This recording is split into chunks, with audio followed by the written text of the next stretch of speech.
All right, guys. So today we're going to look at events to the Civil War. A lot of this we've talked about in the station activity and the prelude to war. So if you've already talked about it, you've already got notes on it, don't bother taking notes on it unless I extend on that. For things that we haven't talked about, please take notes on it. Things like the Charles Sumner Brooks affair, the Crittenden Compromise, so the election of 1854, the election of 1860. These are important things that we have not talked about that you're going to want to take notes on. Okay, so talking about tensions building prior to the Civil War, we have the abolitionist side, and that's seen in the areas of literature like Uncle Tom's Cabin, Harriet Beecher Stowe. We also have literary works like Impending Crisis of the South, Hinton Helper. We read this in the stations. It was about how economically the South was dependent on the North.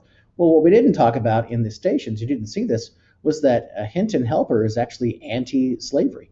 He's not anti-slavery for the moral reasons that Harriet Beecher Stowe was, but he's anti-slavery again because of the economic reasons. He said, the South, you were hampered by slavery. If you would give it up, you wouldn't be so dependent on the North. Okay. On the other side, you've got literature in the South. DeBow's Review. It's a Southern magazine that's going to glorify Cavalier society. And when we talk about Cavalier, we're talking about this sort of chivalristic idea of the South. Things that you would read in DeBow's Review would be like how to wring out the most profits from your slave. So we have, of course, the anti-slavery abolitionist side, and of course we have the pro-slavery. So all these things are sort of making people choose sides prior to the Civil War, building up the tension. Of course, the biggest tension that we see prior to the Civil War really is Bleeding Kansas. Remember, this is caused because of the Kansas-Nebraska Act and the idea of popular sovereignty. So most of the people who were killed in Bleeding Kansas and involved in Bleeding Kansas are just regular settlers. Okay, some are pro, some are anti-slavery. As far as the anti-slavery people, most of the anti-slavery people who come in who are trying to stop the violence against their people, and these abolitionists, there's a small number of them. There's a little army that comes down. They're financed by Northern abolitionists. The most famous of this were called the New England Immigrant Aid Company. And when they came down to Kansas to protect the abolitionists, anti-slavery people, they brought what they called Beecher Bibles, which were actually Sharps rifles that they brought down to protect their people. So we've got some tension, obviously, in Kansas, and things come to a head when our boy John Brown comes there. So the South is very upset about the Kansas-Nebraska Act.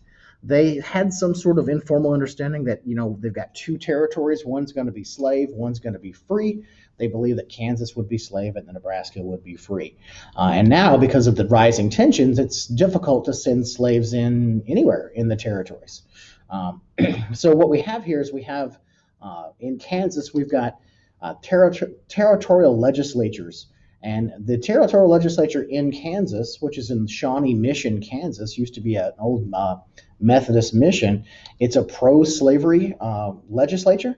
It's controlled by slave owners. And so what ends up happening, and we talked about this before, pro-slavery, what they call border ruffians, pour in from Missouri, and they are there to cause trouble. They are there to vote fraudulently, to tip the balance so that Kansas becomes a slave state. So their motto was vote early and vote often, which obviously that's a problem. So like I said, again, slavery supporters, they had a sort of support in the Kansas territory in Shawnee Mission, Kansas. Okay. Now the Free Soilers are the other side of this Bleeding Kansas issue. So in 1856, the Free Soilers are going to come in and they're going to establish their own sort of extra legal regime. And this is basically in the form of a posse. Okay. This posse of these basically an army of Free Soilers come down to come down to Kansas, and they are there to sort of defend their people. So, and to counteract this fraudulent election that's happening in Kansas, at least in their eyes, from the border ruffians. So they come down to Topeka, Kansas. There's a lot of tension. There's a lot of violence. And so John Brown is going to come down here. And John Brown has a very strong Christian background. You might even say too strong. He believes that, quote, God had raised him up on purpose to break the jaws of the wicked. So John Brown is very upset about what's happening. And so he and his boys, his actual sons, are going to come down and try to solve some of this. At least in his eyes, he thinks he's justified. So here's a picture of young John Brown before he looks all crazy with his crazy beard. We'll see that later. He was from New York. There was an attack on some abolitionists in Lawrence, Kansas. He and his sons are upset about that. And so, in retaliation for 5 free soilers who were killed, he and his boys go to Pottawatomie Creek in 1856, and they kill 5 other people. They kill 5 pro-slavery people. There was a father, his 2 sons. John Brown and his sons broke into their cabin and dragged him out and killed him, as you said, with broadswords.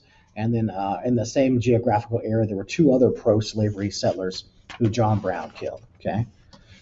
So John Brown is seen as a murderer. This is going to hurt the free soil movement because they're seen as murderers. They're seen as, anarchists, not listening to the government and the way of law. So it brings retaliation as well. So eventually, like we said, 50 people plus die because of the Kansas-Nebraska Act, because of this event called Bleeding Kansas. And who do we blame? Well, we blame the president, Franklin Pierce. Franklin Pierce is the one who signed the Kansas-Nebraska Act. He fails to protect both sides in Kansas. He was supposed to see honest and orderly elections. That didn't happen, but instead he voted in a very partisan manner. So because of this, the Democratic Party, his party, in 1856, he's the president. The president doesn't get the nomination, which is a very rare thing and a very telling thing that they just did not want Pierce again. So Pierce is not going to be elected again. Okay. Some other trouble that comes to play over admitting Kansas as a free state. You've got 2 Democrats. You've got the Democrat who's going to win the next election in 1856, which is going to be James Buchanan. He wants to admit Kansas as a free state. And then you have another Democrat, Stephen Douglas, a senator at this time. We've talked about him before. He actually does not want to admit Kansas as a free state because of the fraudulent elections. And so you have a split in the power of the Senate and, of course, the presidency. And they're split over something called the Lecompton Constitution. And that's not that worthy that you know that, but basically what the Constitution was to set up Kansas as a slave state. And so the Democrats are fighting over what to do. Stephen Douglas actually wants to fight for fair play and democratic principles. He may be pro-slave, and sure, pro-slave Kansas would be great for him. But again, he wants to make sure democracy was served and the elections were done properly. So what ends up happening, Kansas remains a territory until about 1861. Okay. Another event that we may have mentioned yesterday in our discussions, we were talking about rising tensions in the legislature. And so we have an event, and it's not an affair like, ow, affair that way, bounce chicka wow wow. It's an affair as in, oh my God, I can't believe that just happened. What you have in 1856, we've got a Senate debate, and a man by the name of Charles Sumner. He's from Massachusetts. He is a leading abolitionist. He is giving a speech. He does it over a 2-day period. It's a very long speech, and he uses some very powerful language. He talks about how popular sovereignty in Kansas is a gross miscarriage, and he talks also about how it's just a crime. And he used some very powerful, loaded language. Some would say might be a little vulgar for the time. His speech, his name is Crime Against Kansas. He wants Kansas to become a free state. No popular sovereignty, just make it a free state. He condemns the men who created the Kansas-Nebraska Act. So he condemns, of course, Stephen Douglas, who helped with the Kansas-Nebraska Act. He also condemns a man by the name of Andrew Butler, who helped create the Kansas-Nebraska Act with Stephen Douglas. Well, his cousin, Preston Brooks of South Carolina, shocking South Carolina, decided to defend the honor of his state and also his cousin. So he takes it upon himself to jump up in the middle of this debate, jump up and say, Mr. Sumner, you have offended me and my family. And normally in the South, you would have a duel because, a duel among men is a duel among equals. Well, Brooks does not believe that Sumner is his equal. So he decides instead to jump up out of his desk and basically beat almost to death Charles Sumner. So literally, it's like a gold-tipped cane. He beats him unconscious. He is bleeding. He can't even see because he's on the floor. I think at one point, I read this somewhere, that Sumner was under a desk and Brooks ripped the desk away and continued to beat him. And so, oddly enough, they actually have this cane on display in the Boston old Supreme Court building, I believe, but it's in Boston. So yeah, and this event, I'll show you a picture here in just a second. This is again is another example of rising tensions. Okay, so Brooks was clearly in the wrong for beating a fellow senator almost to death, but the House of Representatives could not get enough votes to get rid of him. In May of, I'm sorry, not in May. Brooks eventually resigned and was later reelected. So he did recover from his wounds, but again, passions will increase.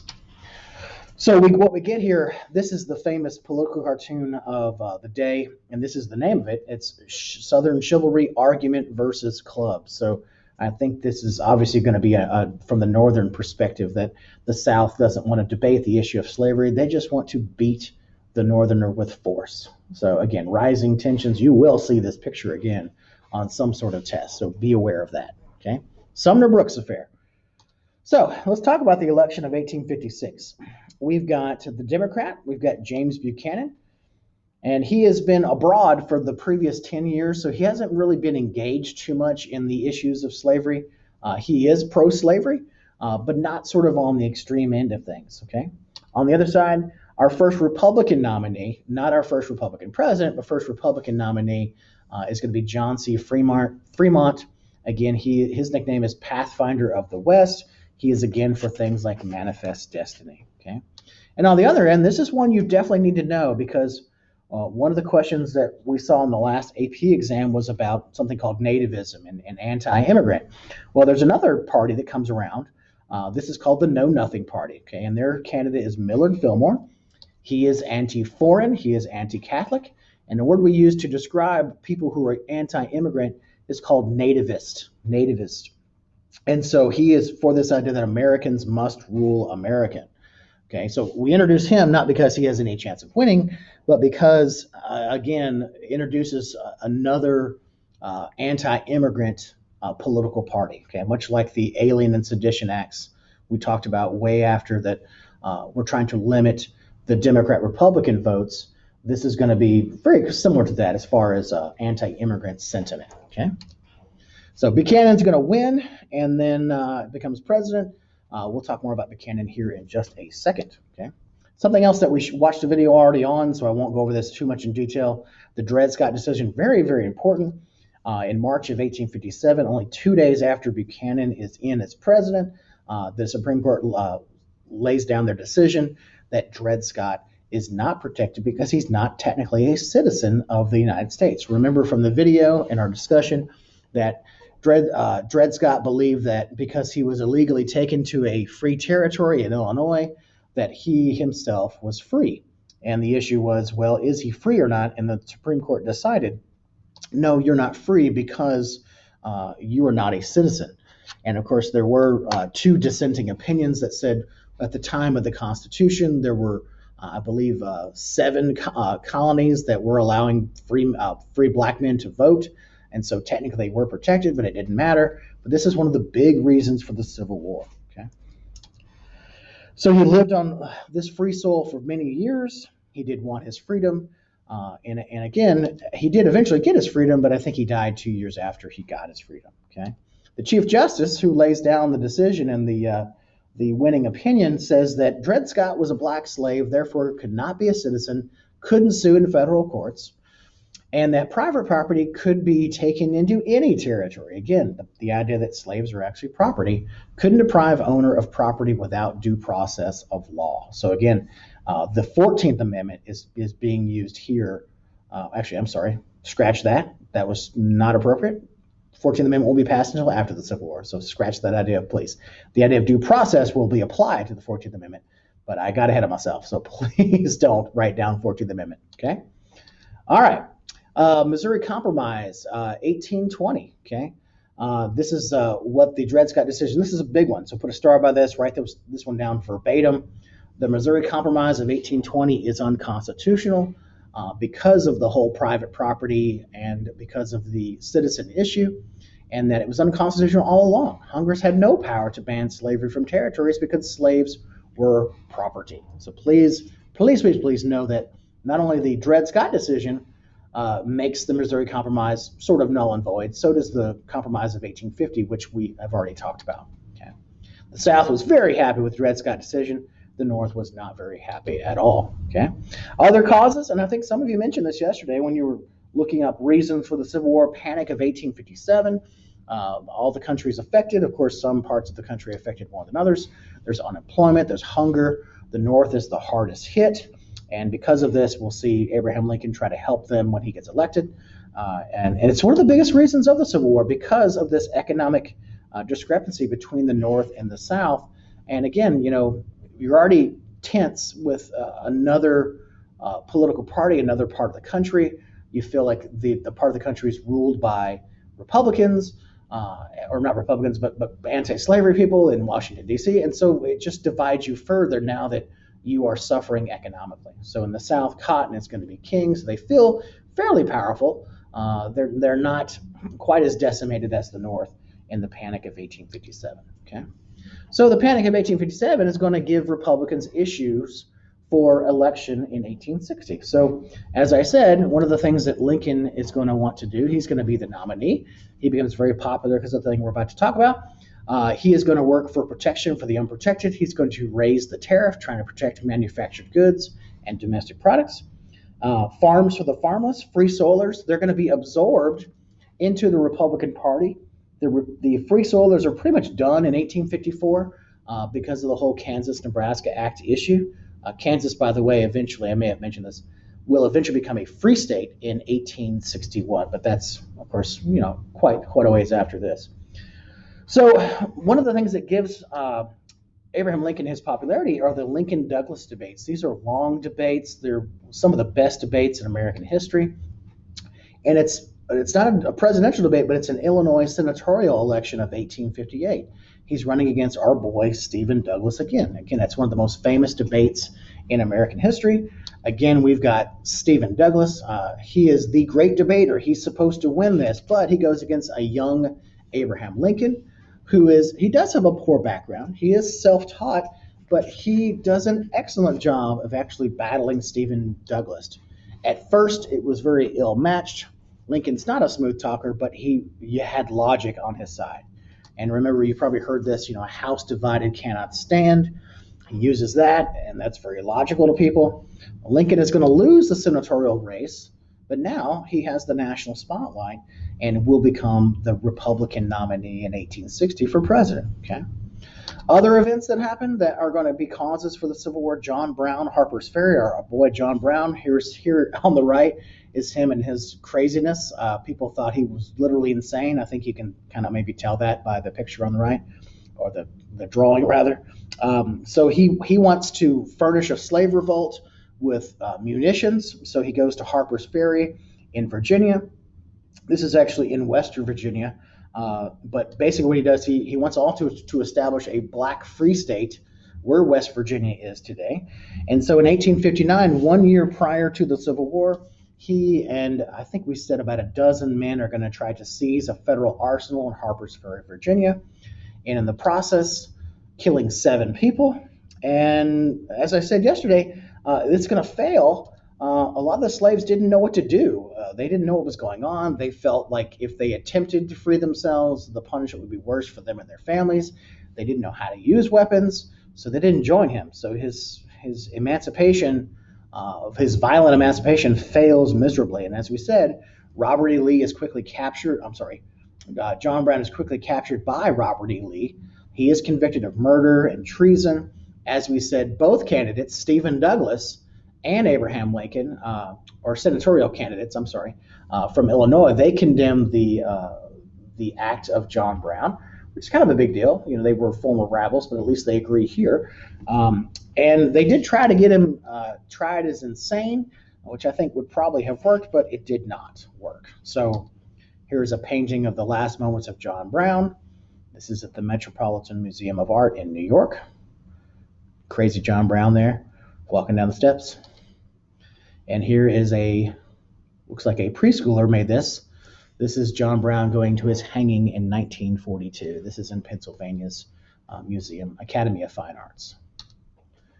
So what this leads to, again, John Brown is seen as a martyr in the North. He's seen as a criminal in the South. This leads to increased abolitionist in the North.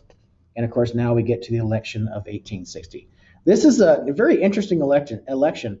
If the Democrats had actually worked together, they would have easily won this election. But in 1860, the Democrats are divided. We have actually two Democratic candidates. You have Stephen Douglas from Illinois. He is all for popular sovereignty. And you have a man by the name of John Breckinridge from Kentucky. He's more of a moderate. And so what ends up happening, Stephen Douglas, this is kind of important to note. Stephen Douglas is going to form the Southern Democratic Party, and John Breckinridge is going to form the Northern Democratic Party. And between the two, in the election of 1860, they garner 47% of the electoral vote, which is very close. If you have more than two candidates, that's a really good percentage. Okay. Another candidate who's running is from the Constitutional Union Party. Okay, it's actually a very successful third party when you look at electoral votes. And so running this party is John Bell from Tennessee. He ignores the issue of slavery, focuses on other things like economics and other issues that aren't quite divisive.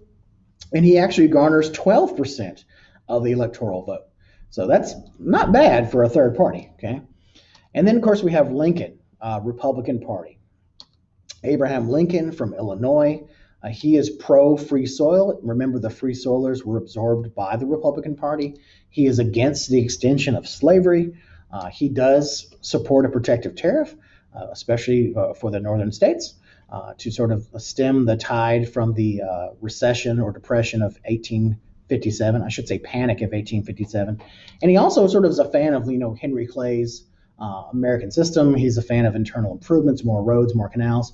And in fact, when we talk about the Civil War next, we'll talk about the first transcontinental railroad, which is a huge deal. Okay, we'll talk about something called the Morrill Land Grant Act, which is going to increase education. And so Lincoln, middle of the Civil War, does a ton of things to improve American infrastructure. So now I'm going to stop the PowerPoint. We're going to watch a short video on sort of how Lincoln felt about slavery, because if you think you know, you probably do not know. Here we go. Lincoln didn't exist in a historical vacuum, obviously. He's part of a spectrum of thinking on slavery in that era. At one end of the spectrum are the people we know as abolitionists, the Frederick Douglass, the William Lloyd Garrisons, the Wendell Phillips. These were people who demanded the immediate abolition of slavery and the incorporation of blacks as equal members of American society. Now, their role was very important in abolishing slavery. They were not a very large number, but they helped to change the public discourse about slavery, which is critical. On the other end, of course, are people like John C. Calhoun and others who just thought slavery was the best kind of system and should be permanent. But even within the anti-slavery spectrum, you had these abolitionists on one end, and on the other end, you had people who wanted to get rid of slavery, but thought it would be a long, long process. Lincoln once said it would take 100 years to get rid of slavery. They couldn't really conceive of blacks being members of American society. They talked of gradual emancipation, of paying the owners for their slaves, and very often of colonizing them outside of the country. Lincoln starts out at that end of the spectrum, but during his life, and particularly the Civil War, he moves toward the abolitionist position. By the end of the Civil War, he's obviously presiding over the immediate abolition of slavery with no compensation, no payment to slave owners, even though slaves legally are property. And at the very end of his life, he's talking for the first time publicly of giving the right to vote to at least some African Americans in the South. So that's a whole different picture than sending them out of the country. Now they're going to be there as part of the political system. So what's interesting to me about Lincoln is how he moves along that spectrum. Too many people take one moment in Lincoln's career or one letter or one speech and they say, there is Lincoln. But you can't pin him down at one spot. That's part of his greatness. He grows, he changes. In a period of radical change, he himself is able to rethink his ideas, and many presidents, including some recent ones, aren't able to rethink, even when, events seem to suggest they may be on the wrong track. So I like that little video. I think it does a great job of sort of showing how not only Lincoln, but Americans will change their idea of slavery and its merit. So I thought very interesting. He talked about how one of the plans was to pay slave owners for their slaves. When we talked about the Pearl yesterday, we talked about how that was the process in which slaves were free. The other thing I thought was very interesting, and I actually just wrote a paper on this. Abraham Lincoln actually had a plan to create a colony for freed slaves in Panama. So there was a plan there in place, but of course, and we'll talk about this after his inaugural address. His plan for slavery is going to drastically change throughout his presidency. So again, I think I mentioned this before. Let's skip all that. All right, so Lincoln is going to be elected, and this, I think this is interesting. He only gets 40% of the electoral vote. So like I said before, if the Democrats had actually worked together and not split the votes, they would have won handily. So in 1860, Lincoln becomes our first Republican president. Okay, so slavery is going to go away immediately. Okay, actually, in 1860, the South is in pretty good shape. Okay. They have a 5-4 majority in the Supreme Court. The Democrats control the Senate and the House. And there's no way to outlaw slavery without a constitutional amendment. And you're going to need the House and Senate to get that done. So we see the beginning of the end for our union, at least for the time being. So South Carolina is going to be the first to leave. And they leave primarily because of Lincoln's election. Lincoln ran on basically an only anti-slavery campaign. So that's his number one plank in his platform. And so in December of 1860, South Carolina is the first state to secede. Okay, South Carolina is always causing problems. South Carolina is beating people with canes. South Carolina is threatening to nullify law. South Carolina now is the first state to leave. Okay, six other states eventually leave. We'll talk about all these later, but the 6 we're talking about are Mississippi, Florida, Alabama, Georgia, Louisiana, and Texas will eventually leave. Montgomery, Alabama becomes the first capital of the seceded states. Okay. Jefferson Davis becomes the president of the Confederacy. We'll talk about the important members of the Confederacy a little bit later, but he is, of course, the president. Okay. And what's Buchanan do? Buchanan does nothing. So when we talk about who could have stopped the Civil War, who caused the Civil War, I think you have to look at President Buchanan and his sort of, on the fence stance. He did nothing. So he could be considered a cause of the Civil War, an inactive president.